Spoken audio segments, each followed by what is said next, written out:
बड़ी उम्मीद के साथ पप्पू यादव कांग्रेस में आए थे। उम्मीद थी कि इस बार पूर्णिया से कांग्रेस की ओर से उन्हें चुनाव लड़ाया जाएगा, लेकिन यह सीट आरजेडी के खाते में चलेगी।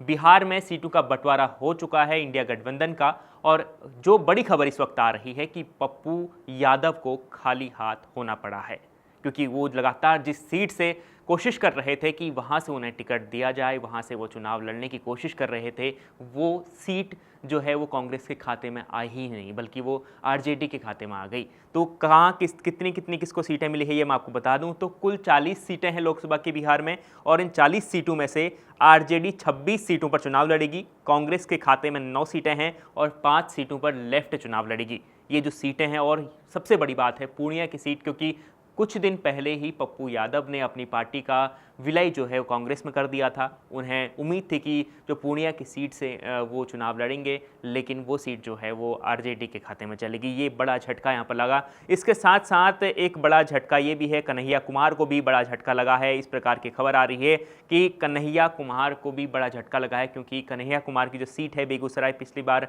कन्हैया कुमार यहाँ से चुनाव लड़े थे, तो शायद इस बार वो सीट से भी वो चुनाव नहीं लड़ पाएंगे। इस प्रकार की खबरें आ रही हैं। तो ये बड़ी अपडेट्स जो है इस वक्त की यहाँ है। तो सबसे पहले पप्पू यादव को सबसे बड़ा झटका लगा है। तो कौन कौन सी सीट किसको मिली है ये बता दूं कि 26 सीटों पर यहाँ पर आरजेडी चुनाव लड़ेगी। लालू प्रसाद यादव की पार्टी 26 सीटों पर चुनाव लड़ेगी, और उनकी सीटें जो हैं वो पूर्णिया हैं, औरंगाबाद हैं, गया हैं, जमुई है, नवादा हैं, सारण है, पाटलिपुत्र है, बक्सर है, उरियापुर है, जहानाबाद, दरभंगा, बांका, अररिया, मुंगेर, सीतामढ़ी, झंझारपुर, मधुबनी, सिवान, शिवहर, वैशाली, हाजीपुर, सुपौल, वाल्मीकि नगर, पूर्वी चंपारण, पूर्णिया, मधेपुरा और गोपालगंज।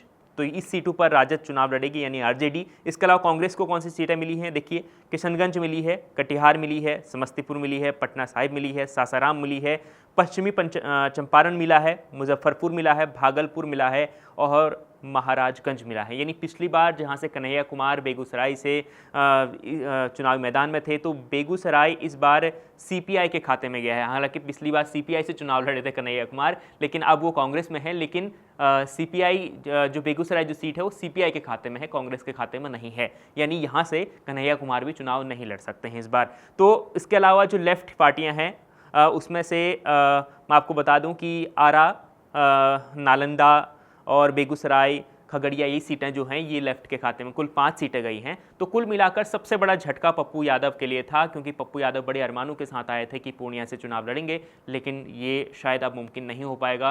हो सकता है कांग्रेस के पास जो 9 सीटें आई है वो कहीं से पप्पू यादव को चुनाव लड़ाएं, लेकिन जो लगातार जीत चल रही थी पप्पू यादव की, वो बहुत कोशिश कर रहे थे कि उन्हें पूर्णिया से ही लड़ाया जाए, लेकिन वो सीट फिलहाल उनके खाते में नहीं है। तो कुल मिलाकर आज की जो ये खबर है इसे लेकर उसके बाद पप्पू यादव ने लगातार दुख भी इस पर जताया है। अब हालांकि देखते हैं कि कांग्रेस क्या स्टैंड लेती है इस पर। हालांकि कांग्रेस जो लगातार कोशिश तो कर रही थी कि पूर्णिया सीट उन्हें मिले, लेकिन जब बातचीत हुई, बैठक हुई, उसके बाद वो सीट उनके खाते में नहीं आ पाई। तो ये प्रेस कॉन्फ्रेंस अभी कुछ देर पहले ही महागठबंधन की संयुक्त प्रेस कॉन्फ्रेंस हुई थी, उसमें ये तमाम ऐलान हुए हैं।